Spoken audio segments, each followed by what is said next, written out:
Dust danced through Clara Boone's broken barn roof as the late afternoon sun cast long, sorrowful shadows over Crescent Gulch.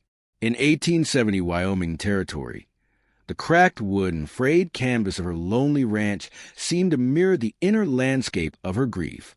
2 years had passed since Daniel, her beloved husband, succumbed to fever, leaving her with a failing ranch and a heart heavy with loss. Now, every creak of the barn and every drop of water that seeped through the leaking roof reminded Clara that hope, like the fading light, was hard to clutch in this harsh land. Before we jump back in, tell us where you're tuning in from. And if this story touches your heart, make sure you're subscribed, because tomorrow I've got something extra special saved just for you. Clara moved slowly along the splintered board of the barn's interior, her senses attuned to every sound. A drip here, a rustle there. Clutched around her neck was the keepsake shawl, a treasured gift from Daniel, patched repeatedly over time yet revered as a talisman. Its fabric smelled faintly of lavender and old hearth smoke, a bittersweet reminder of better days. Every step she took was laden with the weight of loneliness and responsibility, as she fought against a sense of failure that threatened to overtake her every waking moment. As she inspected the roof, her experienced eyes noted how the wind tugged sadly at loose boards and how cold water dripped persistently onto the floor where her few remaining livestock huddled. It was then that she noticed something unusual, a faint rustling sound near the barn's rear, almost as if a stray animal had sought refuge in the dim light. Cautiously, Clara retrieved her trusted rifle from a battered cabinet and raised it, her fingers trembling slightly despite her resolve. Before she could determine the source of the sound, a soft, almost inaudible murmur reached her ears. In the dusty light outside, sprawled against a weathered shed wall, lay a gaunt drifter, his lean frame hidden beneath a threadbare duster. His face, marked by hardship in a past he seemed unwilling to disclose, was turned toward the barn as if seeking solace in the relentless desert. Despite his obvious weariness, he mumbled something indistinct, words that hinted of a far name and a life of running. "Name's Jonah Tate," he managed, before his eyes closed once more, and he sank into a troubled sleep against the shelter of the shed. Clara's grip on her rifle did not falter, yet an inexplicable pull stirred within her heart.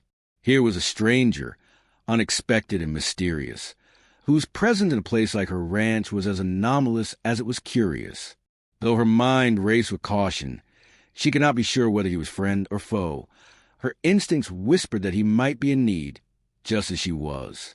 Despite her reservations, Clara approached him slowly. Gently, she prodded him awake with a scrap of homespun cloth, her voice soft but firm.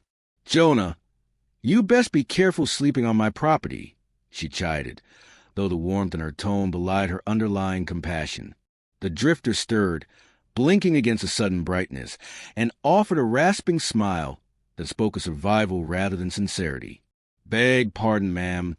Been running a while," he said, his voice low and laced with regret, as if he carried a secret burden he wished to forget. Clara's eyes narrowed in a mixture of suspicion and pity, for she knew all too well the price of exile and the scars left by a life lived on the run. "You're hungry, I'm sure," she remarked curtly. Not waiting for a reply, she fetched a bowl of stew from the kitchen, a recipe passed down by Daniel that had once warmed their humble table, and set it before him on an old wooden crate. Jonah ate quietly, his gaze occasionally flitting up to meet hers with a haunted intensity before dropping back to his meal. In the golden haze of late afternoon, as Jonah slowly recovered a modicum of strength, Clara led him out of the barn. The ranch stretched out before them in a panorama of cracked earth, drooping sagebrush, and a dry creek that ran sluggishly over pebbles. She explained, in halting yet measured tones, the state of her affairs, how the barn roof was failing, and how every drop of water threatened to undo what little she had left. Jonah listened, his expression unreadable, as she spoke of the livestock and the unyielding cost of survival in this unforgiving land. Without a word of argument, Jonah disappeared into the dim interior of the barn. Minutes later, sound filled the quiet, sawing, hammering, the steady tap of nails as he worked silently atop the creaking beams. His movements, graceful in their precision, bespoke a man accustomed to hardship and skill with his hands. It was as if he repaired not only the broken roof, but the fractures of his own troubled past, hidden behind his reticent gaze, though he demanded no pay or credit. His work began to stitch together the tattered remnants of the barn's roof with an almost reverent care. As the day faded into an amber dusk, the subtle strains of change began to ripple through the homestead. However, not all was quiet in Crescent Gulch. Amos Tate, a shrewd and greedy neighbor, no relation to Jonah, arrived at Clara's gate with eyes that gleamed with avarice. "Now, Clara," he drawled condescendingly, "I reckon you could use some help, but I also see opportunities aplenty on your land. Don't let a stray drifter fool you. This is prime estate, and there's money to be made." His words were laced with insincerity, and his tone hinted that his interests were less about aid and more about seizing advantage through deceit. Before Clara could retort, her friend Sarah Wells, a tough and skeptical woman who'd seen too many fortunes lost agreed on the frontier, stepped forward. "Watch yourself, Clara. Not everyone who wanders in is there to help." Her words, though protective, carried an undercurrent of caution, an echo of the gossip and mistrust that pervaded small towns where every stranger was suspect. Clara's eyes, weary from loss yet determined to forge ahead, narrowed slightly as she maintained a polite but firm silence. Though her heart weighed heavy with grief and responsibility, she recognized that sometimes pride and perseverance were all she had left. With a quiet nod, she assured Sarah, "I reckon I'll manage, but I'll keep my eyes open." As the sun dipped lower, casting long shadows that merged with the dust of memory, Chloe, her faded blankets and battered shawl clutched close, seemed to carry more than just remnants of the past. She carried a fragile hope for renewal. Just as the last vestiges of daylight began to wane, an unsettling figure appeared on the horizon, a thin, drifting column of dust trailing steadily toward the homestead. As Caleb watched on the porch, his heart quickened. This dust trail, solitary and relentless, spoke of a presence not easily disregarded. Jonah, having just stepped down from his silent labor upon the roof, joined Clara on the porch, his eyes briefly narrowing as he followed the dust path. In that tense moment, an unspoken question hung between them, a question of whether this was yet another wanderer in need or something far more ominous. The sound of distant hooves, faint yet distinct against the creeping twilight, sent a chill up Clara's spine. Without a word, she clutched her keepsake shawl, a cherished remnant of Daniel, and glanced at Jonah, whose gaze had darkened with weariness.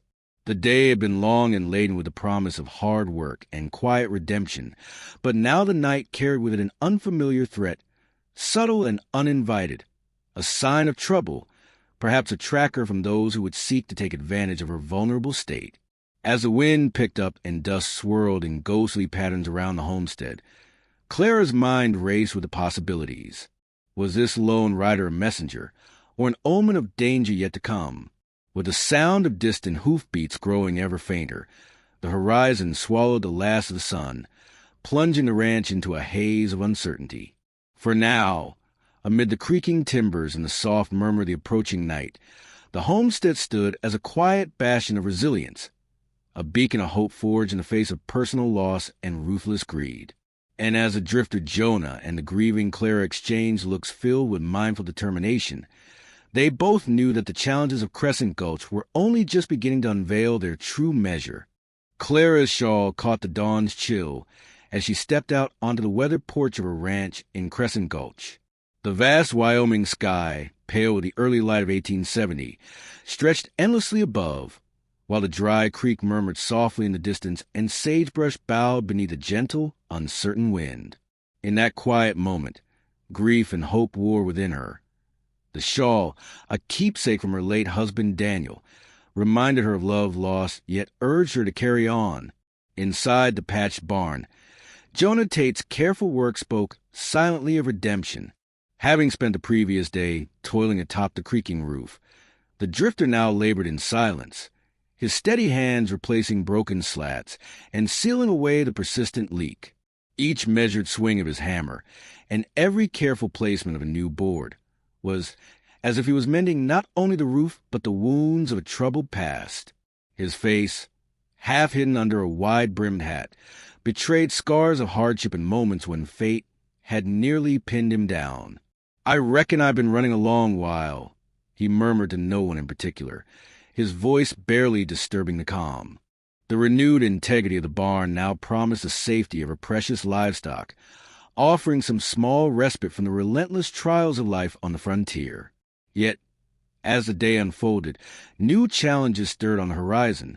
Caleb's old, faithful neighbor Amos Tate arrived on a creaking buckboard, his eyes glinting with a greed that contrasted starkly with the tender vulnerability of Clara's situation. "Clara, ma'am," he drawled in a voice heavy with insinuation, "I've been reckoning that this here ranch, though sturdy as it is, might fetch a pretty penny if sold. It's a fine piece of property, after all." His tone, smooth with practiced malice, left little room for genuine concern. Clara's eyes narrowed beneath a heavy brow as she clutched her shawl tighter, the fabric still imbued with the memory of Daniel's gentle laughter. "I ain't selling my home for a few paltry coins," she replied, her voice even yet laced with steely determination. "This ranch is all I have left, and it's worth more than any greed your tongue can spout." Amos's smirk deepened, but before any further barbs could be uttered, Sarah Wells, a practical friend whose keen eyes missed nothing in Crescent Gulch, stepped forward. With a tone both protective and skeptical, she warned, "Clara, keep your wits about you. Not every drifter that shows up is as he seems, and you know there's talk in town about trackers looking for a man with a troubled past." Sarah's words echoed in the dusty air, stirring memories of whispered gossip in the saloon. Over the past week, murmurs had circulated through Crescent Gulch about a tracker named Gideon Holt, rumored to be hunting for a drifter involved in a stagecoach heist gone awry. The very notion clawed at Jonah's guarded silence. Just moments earlier, as he passed by the general store in town, he had briefly glimpsed a wanted poster. Scrawled in crude letters, the poster hinted at a man who dodged a noose, a reference that made Jonah's face shadow with regret and recognition. Returning with fresh supplies from town, Sarah relayed the latest news to Clara in a hushed tone as they sat on the porch, the late afternoon sun bathing the ranch in a golden, sorrowful glow. "I heard from Elias at the saloon that Gideon Holt's been asking questions about a drifter who might be fit for a stagecoach heist, and they say the law is active on that trail," she confided, her eyes darting toward the darkening horizon, as if expecting trouble to ride in any moment. Inside the barn, Jonah paused in his work, wiping sweat and dust from his calloused hands, and for a brief moment his eyes met Clara's. There was something unspoken there, a silent acknowledgement of danger, of past mistakes that still clung to him like a noose. Though he said little, his gaze conveyed that he, too, was haunted by his outlaw past. Later, as he moved to gently mend a broken section of the fence adjoining the barn, he paused at a loose board and discovered a small, cruelly engraved arrow carved into the weathered wood. The arrow, etched with familiar, rough signature, sent a chill racing down his spine. It was the unmistakable mark of Gideon Holt, a token of his impending approach, a harbinger of danger traced in wood and dust. The discovery stirred a palpable tension in the air. The freshly repaired roof, the mending fence, all stood as symbols of renewal and redemption, yet the arrow was a stark reminder of the threat that lurked beyond the boundaries of her hard-fought sanctuary. Clara's heart pounded as she stepped inside the barn, her eyes alighting on Jonah's troubled expression. "What did you find, Jonah?" she asked softly, her voice mingling concern and the quiet determination of one who must face the unknown. Jonah hesitated before answering. "I found an arrow carved deep into that board," he replied, his tone subdued yet laden with weight. "It's the mark of Gideon Holt, no doubt. Reckon he's getting close." The words hung between them like a foreboding whisper, an omen that the peace they had so carefully nurtured was on the brink of disruption. Outside, the cooling air of evening began to swell, and the distant skyline soon darkened, as the last rays of sunlight were swallowed by the twilight. The earthy scent of sagebrush and the murmur of the dry creek became all the more poignant in that moment of uncertainty. Clara, still cradling her cherished shawl, felt a tremor of resolve stirring within her. She had already lost so much in this harsh land, her husband, her former life, but she knew in her heart that surrender was not an option. Jonah, standing beside her on the worn wooden steps, glanced steadily at the newly discovered arrow before turning his gaze back toward Clara. "I ain't one to run from my past," he murmured under his breath, the words almost lost in the wind. "But I reckon I can face it, if you'll let me." His accusation of his own past was plain in the furrow of his brow and the set of his jaw. Though his silent work in the barn spoke volumes of his effort to rebuild himself, this revelation, this arrow, served as a reminder that the watchers of Crescent Gulch never forgot, nor forgave. A sudden clatter on the porch drew their attention, and as Sarah Wells came hurrying out from the house, she confirmed the whispers that had already sullied the air. "There's a wanted poster posted in town, saying a drifter has been dodging the law. A man with a debt to pay," she reported, her voice edged in alarm. Her eyes flitted quickly between Clara and Jonah, as if seeking assurance in the unyielding grit of their newly formed bond. Jonah's eyes darkened with an expression of regret and defiance. "That poster, it bears a name I'd rather not speak," he said, his tone low and burdened by secrets. "It seems my past is catching up to me once more." His admission, though uttered quietly, sent a shiver through the still air of Crescent Gulch, intertwining his fate with the dangerous tendrils of Gideon Holt's imminent threat. With dusk finally settling over the ranch and the shadows deepening around the creaking barn, a heavy silence fell between them. The arrow carved near the barn offered a silent, foreboding promise that the danger was closer than either wished to acknowledge. And yet, even as the night began to whisper secrets of imminent peril, Clara and Jonah shared a look, a mutual understanding that despite the threats from a past both dark and uncertain, they would face the coming tempest together. As the wind stirred the dust and the distant sound of hoofbeats trembled on the horizon, the newfound bond between widow and drifter was tested not only by the repairs of a tattered roof and fence, but by the specter of a past that would not be easily forgotten. With every rough-hewn board they mended, every secret left unspoken now shadowed by the arrow's mark, their journey toward redemption and hope continued, trembling on the edge of danger yet resilient beneath the vast, unforgiving sky. Gideon's shadow fell across Clara's barn as twilight deepened over Crescent Gulch, stretching long and ominous over the patched roof and dry creek bed. The arriving darkness seemed to swallow the last vestiges of light, while a chill wind, laden with sagebrush and dust, whispered secrets of the past. In that tense moment, the steady cadence of the lone rider's approach broke the fragile peace that had begun to settle around the homestead. At the barn's threshold, a tall, gaunt figure emerged, Gideon Holt, notorious tracker and enforcer, whose very presence sent ripples of dread to the fading light. His eyes, hard and unyielding, scanned the property with an intensity that betrayed both purpose and malice.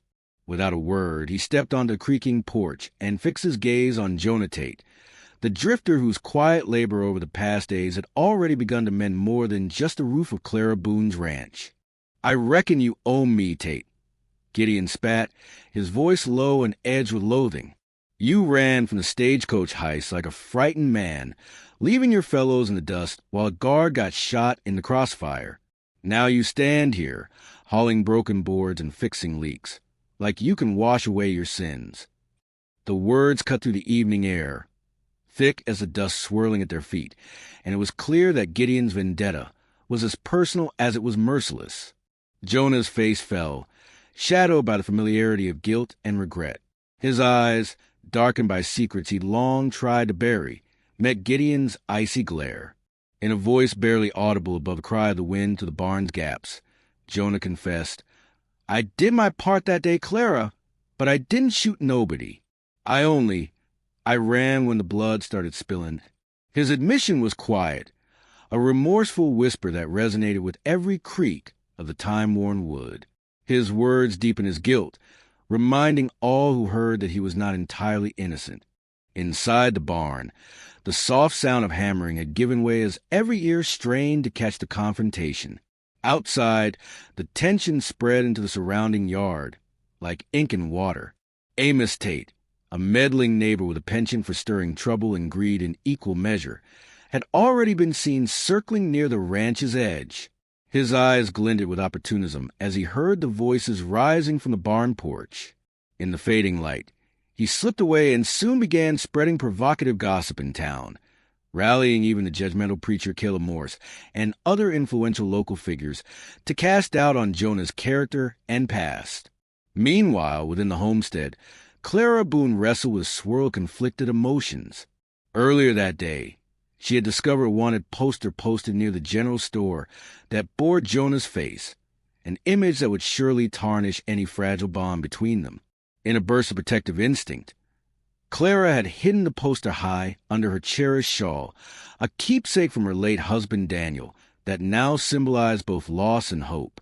Her hands trembled as she folded the worn paper, every creased line a reminder of the risks that hung over their newfound partnership.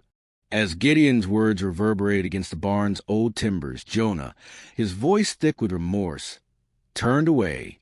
A heavy silence fell upon the porch, punctuated only by the distant clattering of hooves and the awakening murmur of disapproving townsfolk. Still, amidst the palpable tension, Jonah persisted with his work. Slowly, deliberately, he moved to fix a broken portion of the well pump near the back of the homestead, a vital piece of equipment that supplied water to the ranch. Each measured turn of the rusted crank and every careful replacement of the splintered board spoke of quiet rehabilitation and a desire to rebuild both the physical structure and his own reputation. His actions, though wordless, were a plea for redemption. Standing close by, Clara watched the satisfying rhythm of his labor as the well pump yielded tentative gurgles of water. The sound, soft yet persistent against the backdrop of an unsettled evening, was oddly comforting, a reminder that even in the midst of harsh judgment, life could be mended. But as the pump's resistant creaks began to harmonize with the low hum of approaching danger, Clara's heart tightened. The wind shifted, and through the open door, she saw the glint of eyes in the distance, the unmistakable sign that Gideon's charge was not yet finished. After a few long minutes that seemed to stretch indefinitely, Gideon's threat receded into an uneasy silence. The mob that had gathered outside had dispersed into deepening shadows, leaving only the echo of condemnations on the wind. In this lull, Clara moved to Jonah's side. Her gaze fell upon his calloused hands, still dripping with the sweat of his silent labor. "Jonah," she said softly, but with an edge of urgency in her voice, "I must know, what exactly did you do that day?" Her question, simple yet heavy, hung in the cool air like a question mark suspended between them, challenging him to reveal the truth behind his furtive glance and haunted eyes. Jonah's face clouded further, a storm of regret and shame crossing his features as he exhaled slowly.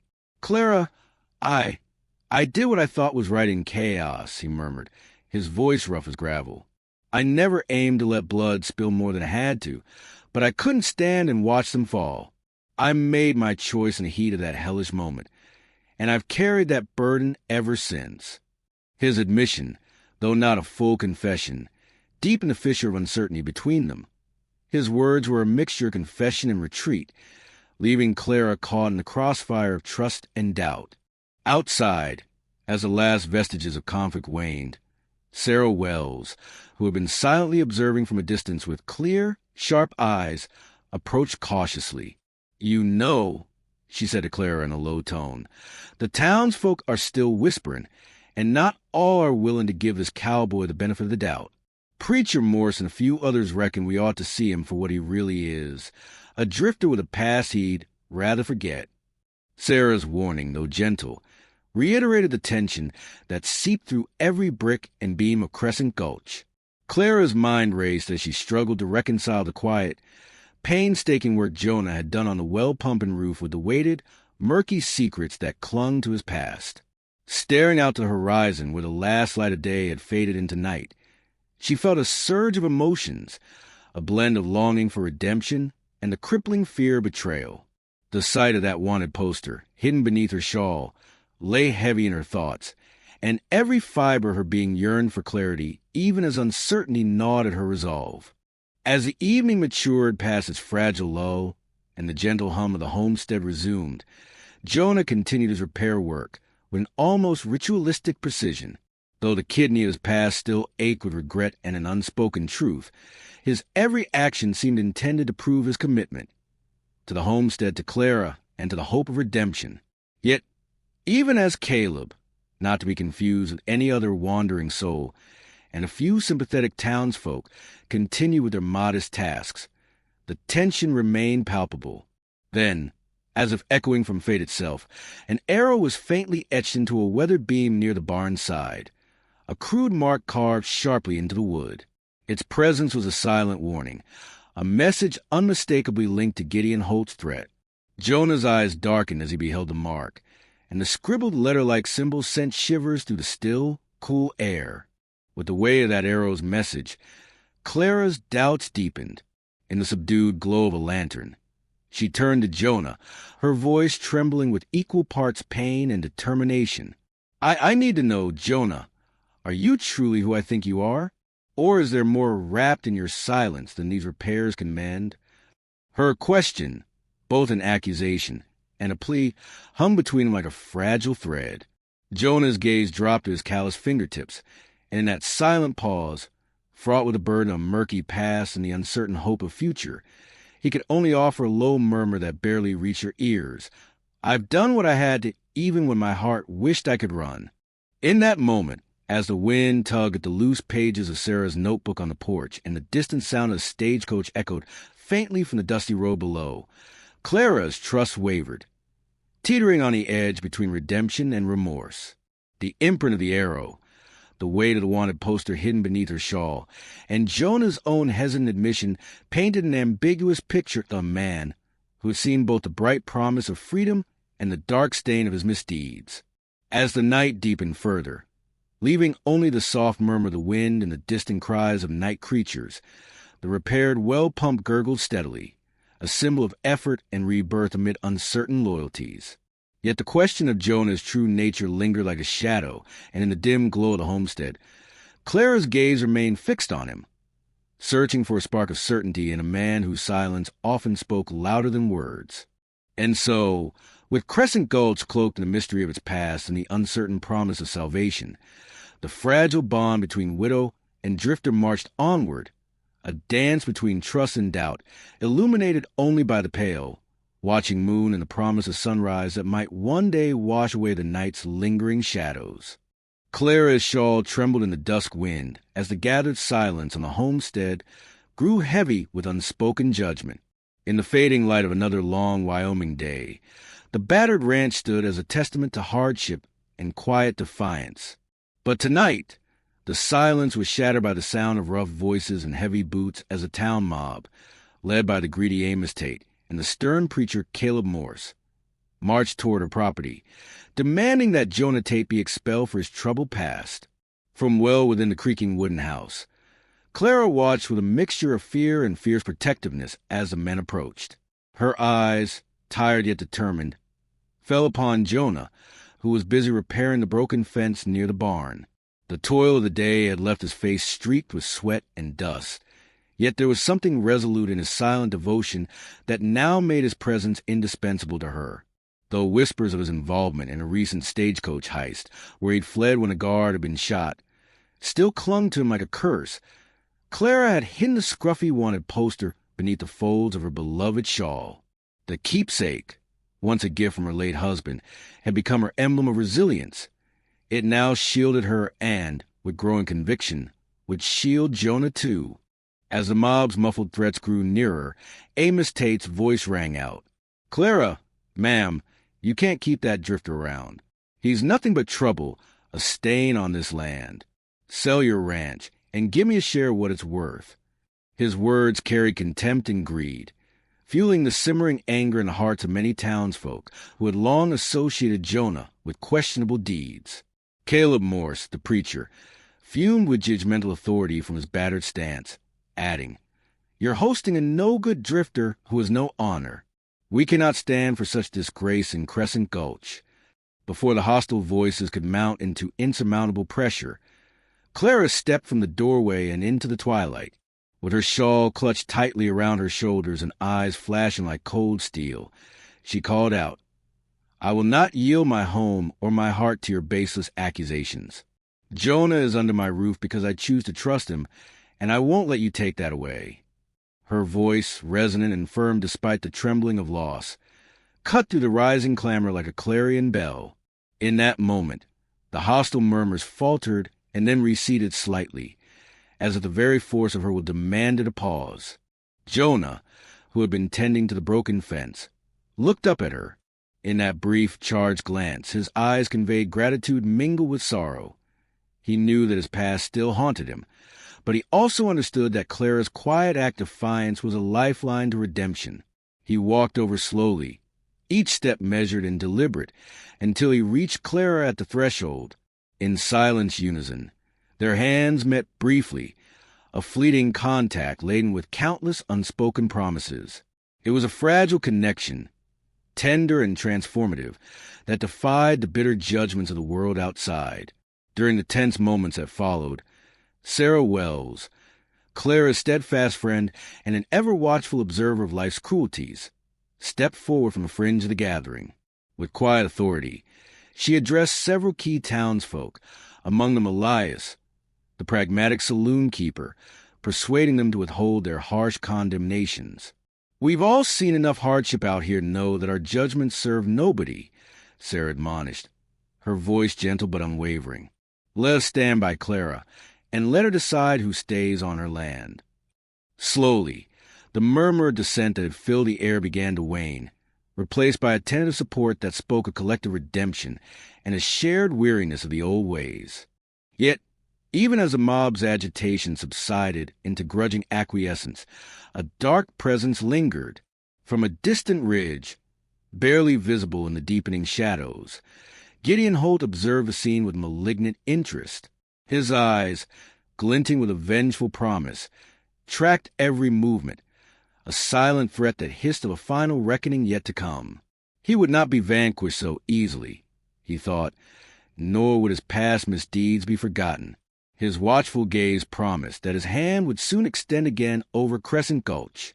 Inside the homestead, as the last defiant echoes of dispute drifted into the cool night, Jonah discovered a small tear along the edge of Clara's cherished shawl, a rip that, like the unhealed scars of old wounds, spoke of fragile vulnerability.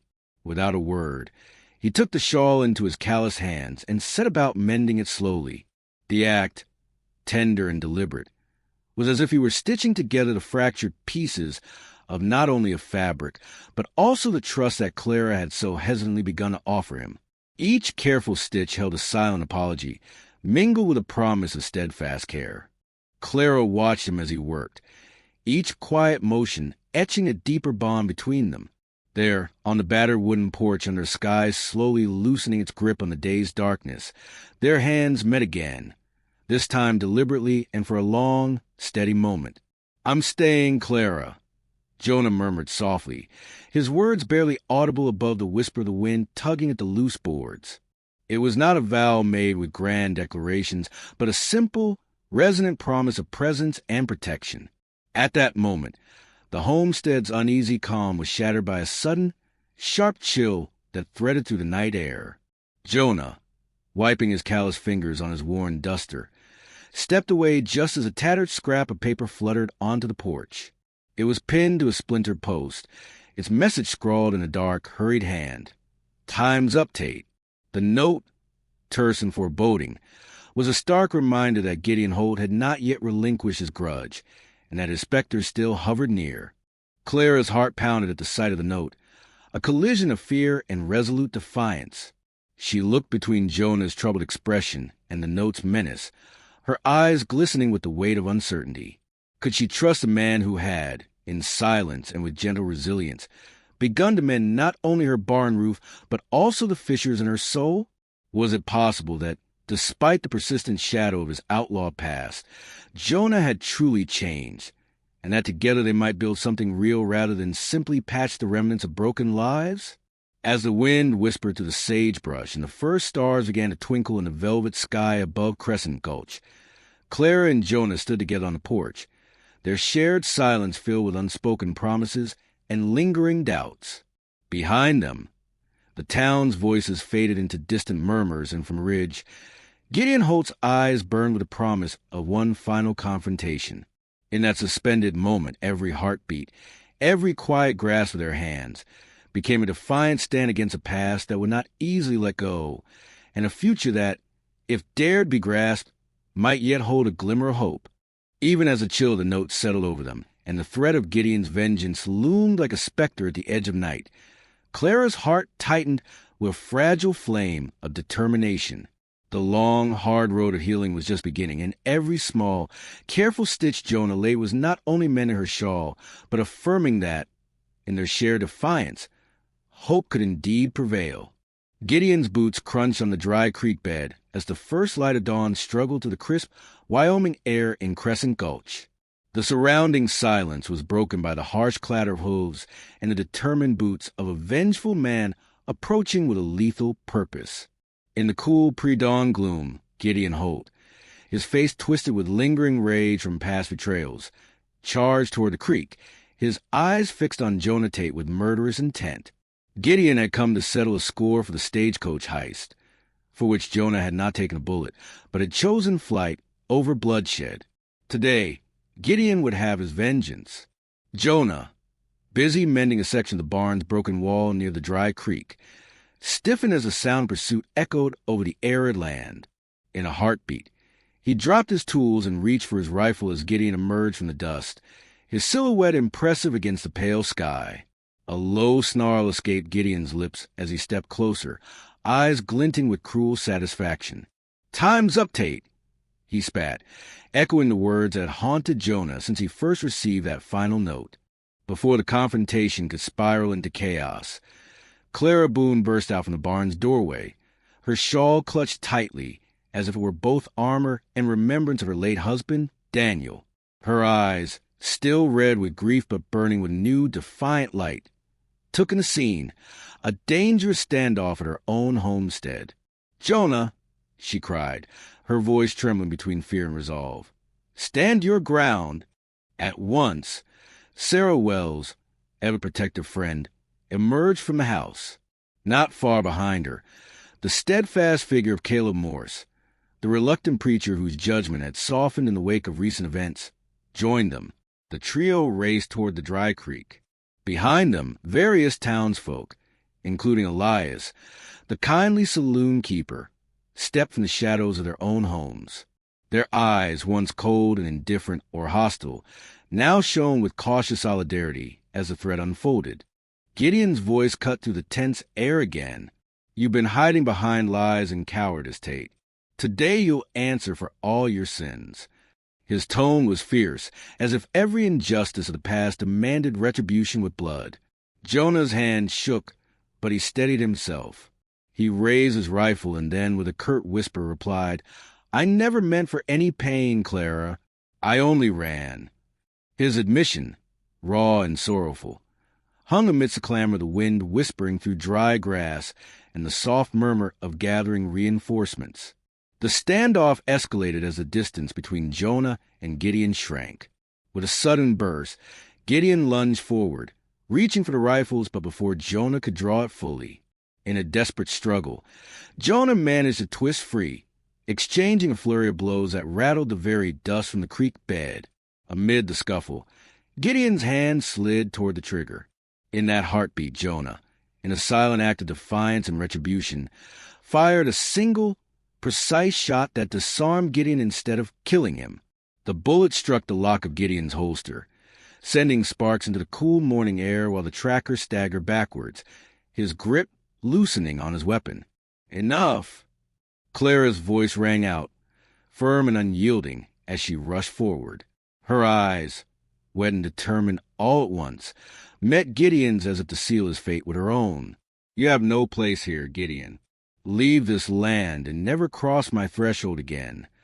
Her words, simple yet powerful, resonated with the authority of a woman who had suffered enough loss and cruelty to know that her heart must not be surrendered to hatred.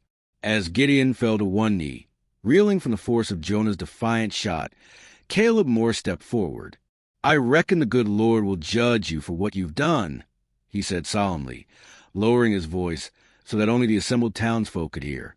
The murmur of approval from Elias and others grew as their hearts shifted from old prejudices toward a settlement of hard-won justice. In the aftermath of the standoff, the tension slowly gave way to a fragile calm. Jonah kept his rifle trained on the trembling form of Gideon, his eyes dark with remorse and battered pride. "I'm not a murderer," he declared, voice rough and hoarse, "but I cannot let you destroy what little hope remains here." His words, spoken with vulnerable conviction, lent him a measure of sympathy even among those who still whispered doubts about his past. Gideon, disarmed and chastened by his defeat, mumbled something unintelligible and was promptly escorted away by a small contingent of deputies, men who had long waited for justice to follow these troubled times. With the immediate threat dispersed, a solemn silence settled once again over the homestead. In the dim lantern glow, Clara retrieved her cherished shawl from its hiding place. She had worn it day after day as a cloak of grief and remembrance. Now, with tears glistening on her cheeks, she made a choice. "Daniel always said that we must let go to move forward," she whispered. "Tonight, I burn the past." With deliberate care, she built a small fire pit near the barn. As the flames flickered to life, she unwrapped the shawl and held it high. The burning fabric lit the darkness, its fragrant smoke mingling with the cool night air, a final, symbolic act of release. Jonah approached quietly, his eyes filled with both sorrow and a gentle hope. He knelt next to Clara, drawing her hand in his callous grasp. "I'm here," he murmured, his voice a quiet pledge amid the crackling of the fire. With that simple touch, years of isolation and distrust began to melt away, replaced by the promise of a new beginning. The physical repair of the barn roof and the mending of the broken fence had been theirs. Now, the mending of their hearts fell within reach, fragile, yet resilient as the prairie itself. In the heart of Crescent Gulch, the town slowly began to shift its weary gaze. Amos Tate's schemes for a facile windfall on her land had withered beneath the collective conscience of neighbors like Elias and Caleb Morse, whose support now bound themselves to Clara's steadfast will. The whispers of disapproval turned into quiet nods of respect and behind closed-door conversations that predicted a new era, one where community, built on redemption rather than shame, could thrive. As the embers of Clara's shawl carried into the star-swept sky, Jonah remained by her side, his silent vigil a testament to man he had chosen to become. And though the specter of past misdeeds and the threat of further vengeance, Gideon's final note had already been delivered, still lingered like a shadow at the edge of the light. Hope had begun to rise like a fragile dawn over the parched land. In a final, whisper exchange as the night matured, Clara squeezed Jonah's hand. "We stand together, no matter what comes," she said softly, the words an anchor in the uncertainty. Jonah nodded, his eyes promising that he would bear every burden if it meant preserving the sanctuary they had built together. In the crisp hours before sunrise, as the last of the angry echoes faded from the distant hills and the ranch settled into its hard-won peace, a new reality took shape in Crescent Gulch. The threat had been met, the old ghosts subdued, and in their place shone the tender light of a future forged by hardship and healed by trust. Yet overhead, the wind still whispered challenges to come. As Jonah and Clara stood side by side, a dusty note, pinned to a splintered beam, fluttered in a final grim reminder. "Time's up, Tate." The words, though barely audible, glowed like a warning in the lantern's light, a promise that the world was vast and often ruthless. But for now, in that moment of quiet resolution and burgeoning hope, Caleb Morse's reluctant nod, Sarah Wells' supportive smile, and the collective murmurs of the townsfolk blended into a soft benediction. The fractured pieces of grief and betrayal, mended by silent work and tender hand-holding, had begun to form a new tapestry of life, a tapestry where redemption and mutual care whispered louder than the voices of the past. As the first light of day crept over the rugged horizon, bathing Crescent Gulch in hues of soft gold and promise, Clara and Jonah slowly stepped inside their home, ready to face the future together. Outside, the farmhouse stood resolute, a symbol of renewal amid hardship, And as Jonah set about carving a new fence post near the battered barn, a quiet work of dedication, their shared future beckoned with the promise of new beginnings. Each task, each repaired load of hope, building towards a tomorrow where love, trust, and redemption reign supreme.